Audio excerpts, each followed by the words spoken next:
Hello friends, welcome. In this video, we will be discussing GAT-B 2020 question paper. So this question paper consists of two sections, that is section A and section B. So I will be discussing section A in one video and section B in another video. And I will be dealing with all the biology questions. Okay, so let's start with the section A. Coming to the first question, in Eliza Technique, the formation of product is monitored as. So let's see what is Eliza technique. See, what is done in Eliza is, this is the antigen we are having. Antigen is put here. Okay. So antigen first binds to a primary antibody. Here this is an antigen and this binds to a primary antibody. Now this primary antibody is complemented to another antibody. Here we can see this antibody which is given in the blue color. It is complemented to that antibody. Now this antibody is called as primary antibody and this second antibody is called as secondary antibody. This secondary antibody is fluorescent dye. That means when it binds to its complementary section on the primary antibody, it is going to give us the fluorescence. Okay, so the binding of secondary antibody, primary antibody to the antigen is determined by looking at the sample whether it is giving the fluorescence or not. So let's see the options. Fluctuation in the temperature, no, it is having no role of temperature here. So it is measured or monitored with the change in color intensity of the fluorescent dye. Okay, now coming to the next question. In a dihybrid cross, Mendel's law of independent assortment can be described by. Okay, see, what is Mendel's law of independent assortment? That every gene present on the chromosome is going, suppose it is having capital Y here and small y here, and it is having capital R here and small r here. So whenever the gametes are going to form, this law says that capital Y can pair with capital R or capital Y can pair with small r also. In the same way, small y can pair with capital R and the small r can pair with small y. Okay, so this is a dihybrid cross. In this, it is important that we take the heterozygotes in the parents. Then only we can best describe the law of independent assortment. Okay, so see, in the first option, heterozygotes parents are given, so this is the correct option. In C, second option, they are homozygous. Here also we have homozygous parents and here also we have the homozygous parents. So these three options are wrong. Okay, coming to the next question, which of the following about statements about the enzymes is correct? They are biological catalyst. Okay, they are not chemical catalyst, they are the biological catalyst. This is a a conceptual based question. We have to know such words like enzyme is also known as a biological catalyst and all. Okay, and they are always proteinaceous. No, we think that enzyme is always a protein. No, there are some exceptions where enzyme is made up of rRNA. Okay, so there is an exception here. They are not always proteinaceous and they are not stereo specific. They have they are obviously they are stereo specific. Okay, yes. Coming to the next question. Choose the correctly matched pair of causative agents and disease they cause. Protozoa, chickenpox, sleeping sickness and cholera. No, this is absolutely wrong. Chickenpox is caused by a virus. Okay. Bacteria, AIDS. AIDS. We all know AIDS is caused by HIV virus. This is also a virus. Helminthes. Elephantiasis, ringworm, yellow fever. Ringworm is caused by fungus. So these three are wrong. Here virus, mumps, measles and polio is the correct option. mumps, measles and polio is caused by a virus. Coming to the next question, an alioplast is involved in, see, alioplasts are the cells which are present in the plants which help them to store the fats, lipids and the food they make. To store that in the plant, they have alioplast cells. Okay. Yes, these are some like big cells like this, and they are having vacuoles in them. Okay, they have big vacuoles. In that they store their food and their lipids and everything. Okay, color to the plants. Color is given by what? Chloroplast. Okay, metabolism. This is also wrong. Regulation of cellular osmolarity. Wrong. Wrong. Storage of fats and lipids is helped by alioplast cells. Next. In the common structures of in the bacterium, plant and an animal cells are, see, plant and animal are what? They are eukaryotes. Whereas sorry, whereas the bacteria is a prokaryote. Okay. So, nucleus, cell wall and mitochondria. Do prokaryotes have nucleus? No, they do not have nucleus. Their genetic material is freely present in the cytoplasm. So they do not have nucleus. Cell wall, yes, they do have cell wall. They do have no, they don't have mitochondria also. Okay. Plasma membrane is present in bacterium. Ribosome is present in bacterium, and cytoplasm is also present in three of them. So second option is the correct one. Nucleus is given in both of them. So this is wrong. Okay, next question.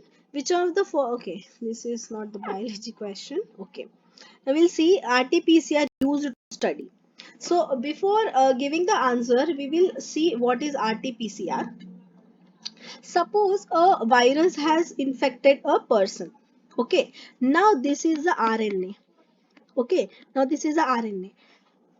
We don't know that what it is producing in our body and what all the proteins it is producing in our body. We don't know anything. We want to study that. So what we will do? We will take the RNA of that virus or any other thing. We'll take the RNA. Okay. Now that RNA we will use, suppose this, see here it is given, this is the RNA taken. Now here this is a primer added. Okay, primer is given, and here reverse transcriptase. Reverse transcriptase is an enzyme which is going to produce DNA from RNA. Okay, generally what do we have? We have we take tag polymerase. What does tag polymerase do? It produces RNA from DNA. Okay, but what we are taking? We are taking reverse transcriptase. Okay. Okay. So what it will do? It will create a copy of that RNA. Now this is called as cDNA. Okay, now we can use the cDNA and make it to produce the RNA and then its proteins, and study what all this virus can produce, the metabolites in our body, or with what mechanism it is infecting our body. We can study everything using this technique. So, to study the RNA expression level, no, we are using the RNA in this. Secondary metabolite expression level, yes, just we have seen, we will create the DNA from that RNA, and then we are going to study what kind of RNA it is producing, then what kind of metabolites it is producing, what kind of proteins it is producing. We can study with this. Protein expression level, no, we study the secondary metabolite expression level. Carbohydrate expression level, no. Coming to the next question now. Okay. Lactose is made up of. Okay, see, this is also a conceptual question. Lactose is made up of what? A glucose and galactose. Okay, glucose and galactose are linked by alpha 1 4 glycosidic linkage. Okay, so this is the structure of the lactose. They are made up of glucose and galactose. So here fourth is the correct option. Next question, the causative agent of sleeping sickness in human beings is, see, sleeping sickness in human is caused by Trypanosoma brucei. Okay, these are the parasites which are present in our blood. See, these are the red blood cells. Okay, these are all the RBCs. Outside these RBC, the pink color parasites which you can see, these are the Trypanosoma brucei. These live in the blood plasma. This is a blood plasma. So they always live in the blood plasma and they cause the sleeping sickness. So intracellular parasite present in the erythrocyte? No. We have seen they are not present inside the cell. They are present in the plasma. So this is wrong. Extracellular parasite present in the gut lumen? No. They are present in the stomach. Oh, so sorry. They are present in the blood. Intracellular parasite present in the plasma cells. Just now we have seen they are not intracellular parasites. They are extracellular. They are present outside the cells. In the plasma they are present. Plasma cells here, they have given plasma cells. No, they are not present in cells. They are present in the plasma. So extracellular parasites present in the blood plasma. So this is the correct option. Okay. Next question. Okay. Which one of the following is an antibiotic? So friends, aspirin, Valium and cisplatin, these are all the drugs. Whereas chloramphenicol is a antibiotic. We study a bacteria or an E. coli, it is having chloramphenicol resistance. Okay. So what are these? Why are these able to produce resistance? Because they are having the antibiotics to fight against the chloramphenicol. Okay. So chloramphenicol is an antibiotic. The genome of HIV virus is. Okay, so let us see the structure here. So this is the diagram of HIV virus. So we can see here, this is the genetic material of the HIV virus. Here, these are the single-stranded RNAs. Okay, these are the RNA genome which are single-strandedly present. So here, the correct option is single-stranded RNA. Next, the enzyme used to seal the sticky ends of restriction fragment is. Okay, let's understand this through this diagram. This is a DNA. Okay, here it has the sticky ends. Now these both have the complementarity. A can attach with T, A can attach with T, A and A. Okay, and it is having that sequence here on this DNA.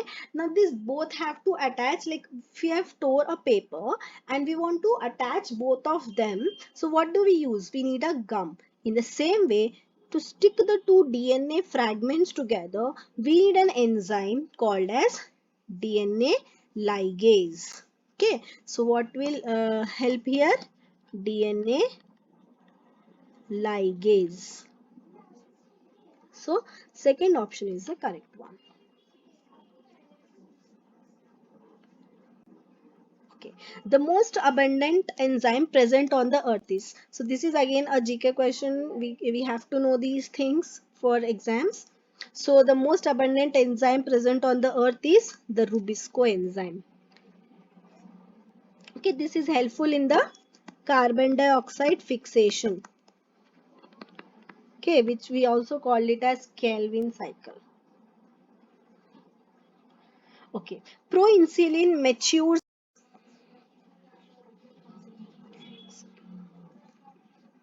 Proinsulin matures into active insulin by the removal of. So let's see the diagram here. So this is a proinsulin, friends. What do we have in proinsulin? We have A chain, we have B chain, and we also have a C peptide. So these are all peptides. Okay. So when we cleave the C peptide from this proinsulin, we get an insulin. This is functional insulin. Okay, these both the A and B chains are linked to each other by disulfide bridge. Disulfide bridge. Okay, so removal of C peptide is important for the functional insulin. So third is the correct option.